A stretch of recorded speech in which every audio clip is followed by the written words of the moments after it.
بھلائی کے لیے دیا تو جان لو کہ تم نے اس انسان کے ساتھ نہیں بلکہ اپنے رب کے ساتھ بھلائی کی۔ اور اسی زمرے میں تمام علماء کرام آتے ہیں، اور میں اللہ سے دعا ہوں کہ بالخصوص مجھے وقت کی بھی بہت احساس ہے، گھر کے بہت سارے مہمان آئے ہوئے، میں تو گھر کی مرغی ہوں، آپ لوگ مجھے سنتے ہی رہتے ہیں، لیکن پھر بھی حاضری دینے کے لیے میں یہاں کچھ وقت کے لیے آیا ہوں۔ اللہ سے سب سے پہلے دعا ہے کہ پروردگار اس محفل کو اپنی بارگاہ میں قبول عطا فرمائے۔ علماء کرام کا آنا، ان لوگوں کا پڑھنا، ہم لوگوں کا سننا اپنی بارگاہ میں قبول عطا فرمائے، اور دنیا و آخرت میں اس کا بدلہ عطا فرمائے۔ میں نے جس آیت کریمہ کی تلاوت کی ہے، اگر اس آیت کریمہ کے پس منظر میں اگر کوئی جھانک کر دیکھے تو ایک بات واضح ہوتا ہے کہ ہم جس دور میں جی رہے ہیں، اس دور میں اگر کسی انسان کے سامنے فقط آپ قرآن لا کے رکھ دیں تو وہ نہیں مانے گا، اگر کسی کے سامنے حدیث لا کے رکھ دیں تو وہ نہیں مانے گا، وہ آپ کو کہے گا فلسفہ سے مجھے سمجھاؤ، منطق کے اعتبار سے مجھے سمجھاؤ، سائنس کے اعتبار سے مجھے سمجھاؤ، دنیا کے اعتبار سے ہمیں سمجھاؤ، کیونکہ دنیا نے اتنی ترقی کر لی ہے کہ اگر کسی کے سامنے قرآن پڑھا جاتا ہے تو وہ قرآن کو سمجھنے کے بجائے پہلے دنیا کی مثال کو سمجھتا ہے، پھر اس کے بعد قرآن کو سمجھتا ہے، اور قربان جائے نبی کریم صلی اللہ علیہ وآلہ وسلم نے صحابہ کرام کو یہی درس دیا کہ اے میرے صحابہ، تمہارے سامنے میں بار بار دنیا کی مثال پیش کرتا ہوں، اس کے بعد قرآن پیش کرتا ہوں، پتا ہے کیوں؟ کیونکہ یہ قرآن آنے والے ٹائم میں ایک وقت ایسا بھی آئے گا جب لوگ سائنس اور ترقی کے عروج پر ہوں گے تو ان لوگوں کے سامنے میری بات حدیث ثابت ہو جائے گی، اس کے بعد خدا کا کلام ثابت ہو جائے گا، اس کے بعد دین اسلام ثابت ہو جائے گا۔ اللہ اکبر، یا رسول اللہ، زندہ باد۔ اب ذرا اور فرمائیں کہ اس آیت کے زمرے میں فقط ایک بات آپ غور کریں کہ اس دنیا میں نہ جانے کتنے فرقے ایسے ہیں،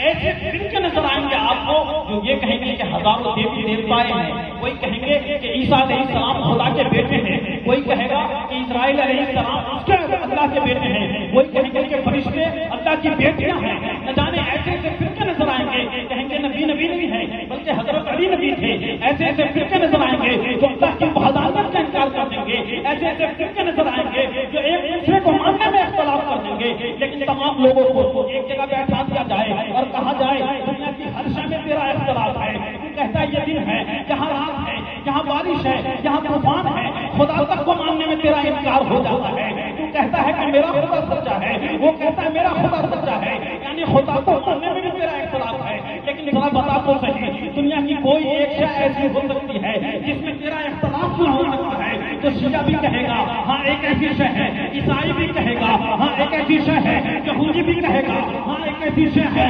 دنیا کے ہر فرقہ کا ماننے والا یہی کہے گا کہ ہاں ایک ایسی شے ہے جس میں کوئی اختلاف نہیں، وہ موت ہے۔ کل کا لگا دو، کچھ میں نہ کون رہا، یعنی دنیا کی ہر شے میں اختلاف ہو گیا، لیکن سوائے موت کے، موت ایک ایسی شے ہے جس میں کسی کا کوئی اختلاف نہیں۔ اللہ فرماتا ہے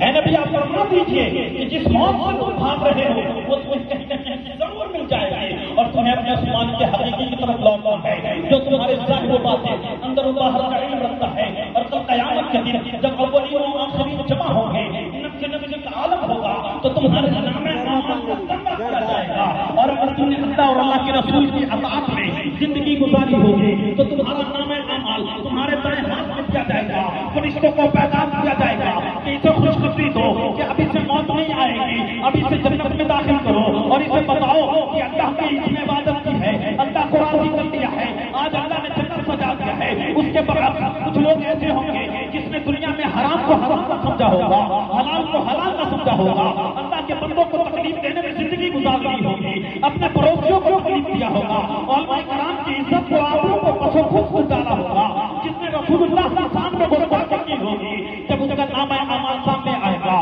پیچھے کی طرف سے فرشتے پیچھے کی طرف سے بائیں ہاتھ میں پکڑا دیں گے، اور اللہ کا حکم ہوگا کہ اب اسے منہ کے بل خسیٹتا ہوا لے جا اور جہنم کی دہکتی ہوئی آگ میں ڈال دے، تب وہ انسان کہے گا کہ ہائے افسوس میرے سامنے علماء کرام آیا کرتے تھے، امام صاحب آیا کرتے تھے، قاضی صاحب آیا کرتے تھے، دین کی بات بتایا کرتے تھے، قرآن بھی پڑھا کرتے تھے, حدیث بھی پڑھا کرتے تھے, میرے دل کو کیا ہو گیا؟ میرے دل نے کبھی سنا کیوں نہیں؟ میرے دل کو کبھی احساس کیوں نہیں ہوا؟ نبی کریم فرماتے ہیں کہ اگر تمہارے دل میں احساس نہ ہو تو جان دو گناہ کی وجہ سے تمہارا دل کالا ہو گیا ہے, اور جب تمہارا دل کالا ہو جائے گا تو قرآن کی ایک آیت نہیں بلکہ پوری قرآن پڑھتی جائے گی, لیکن تمہارے دل پر اس کا کوئی اثر نہیں ہوگا. وہ انسان ہمارے حیرت کہے گا اب تو میں ہلاک ہو گیا, مجھے جہنم دکھائی دے رہا ہے. آخرکار جب فرشتوں سے جہنم کی تحقیقات میں ڈالے گا تو کہے گا ہایا میں تو دنیا میں بھی ہلاک ہو گیا, آخرت میں بھی ہلاک.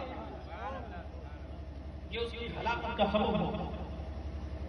ذرا غور فرمائیں کہ جب وہ جہنم میں چلا جائے گا, جب وہ جہنم میں جائے گا تو وہاں بھی شیطان اس سے خطاب کرے گا. مشکات کی حدیث ہے کہ جہنم میں شیطان خطاب کرے گا ان لوگوں سے جو چولا پہن کر دنیا میں ہے, اسلام کا لباس پہن کر دنیا میں ہے. لیکن غور فرمائیں آج محفل میں بیٹھنے سے ایسا نہیں کرتا کہ چلے جائے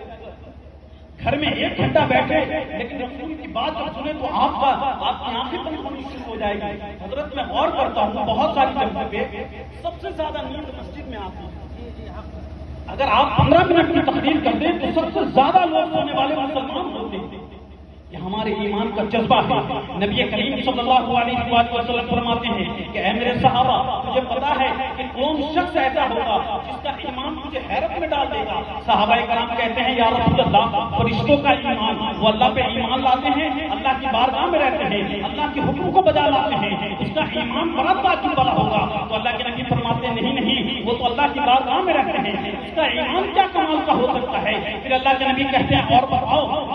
پھر صحابہ کرام کہتے ہیں یا رسول اللہ, پھر اللہ کے پیغمبروں کا نبی, اللہ کے پیغمبروں کا ایمان جو ہوگا وہ حیرت والا ہوگا کیونکہ اس کے اوپر وحی نازل ہوتی ہے. تو نبی فرماتے ہیں نہیں, اس کا ایمان کیا حیرت میں ڈالے گا, اس کے اوپر وحی آتی ہے, جبریل امین آتے ہیں اور اسے حکم دیتے ہیں, ان کا ایمان اس حیرت میں کیسے ڈال جاتا ہے؟ پھر صحابہ کرام کہتے ہیں یا رسول اللہ, پھر ہم لوگوں کا ایمان حیرت والا ہوگا. کہا کیوں؟ کہا کہ ہم تو آپ کے پاس رہتے ہیں اور اس کے بعد دیکھتے ہیں کہ آپ درخت کو جلوا دیتے ہیں, پتھروں سے کلمہ پڑھوا دیتے ہیں, ڈوبے ہوئے سورج کو نکال دیتے ہیں, آپ تو چاند کے 2 ٹکڑے کر دیتے ہیں, آپ جو چاہتے ہیں وہ کرتے ہیں. نبی فرماتے صحابہ تم یہ تمام چیزوں کو دیکھتے ہو, مجھ پہ ایمان رکھتے ہو, تیرا ایمان بھی حیرت میں ڈالنے والا نہیں. صحابہ کرام سے کہتے آپ بتاؤ کس کا ایمان حیرت میں تجھے ڈال دے گا؟ صحابہ کرام کہتے یا رسول اللہ, ہم نے فرشتوں کا کہا, آپ نے کہا نہیں, ہم نے پیغمبروں کا کہا, آپ نے کہا نہیں, ہم نے اپنے بارے میں کہا, آپ نے کہا نہیں. اب تو میرا علم جواب دے دیا یا رسول اللہ, آخر کون ایسا شخص ہو سکتا ہے جس کا ایمان حیرت میں ڈال دے؟ تو نبی کریم فرماتے ہیں تجھے پتا ہے میرے بعد یہ قوم آئے گی جو مجھے دیکھے گی نہیں لیکن دیوانی ہو جائے گی, جس نے میرے دل کو نہیں دیکھا لیکن میرے دل کے دیوانے ہوں گے, جس نے میری آنکھوں کو نہیں دیکھا لیکن آنکھ کے دیوانے ہوں گے, جس نے میرے قدموں کو نہیں دیکھا لیکن میرے قدم کے دیوانے ہوں گے, میرے جسم کا ایک ذرہ کو دیکھ پائیں گے لیکن میرے جسم کے ایک ذرے کے دیوانے ہوں گے. یا رسول اللہ, زندہ آباد, زندہ آباد, اللہ اکبر, یا رسول اللہ.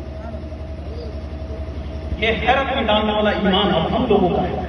ہم نے دیکھا نہیں لیکن آج اتنی رات گزرنے کے بعد فقط نہ کسی علماء سے آپ کا رابطہ ہے, نہ کسی مولوی سے آپ کا رابطہ ایسا ہے کہ آپ بیٹھ سکیں. اگر آپ یہاں بیٹھے ہیں تو خالص اس محمد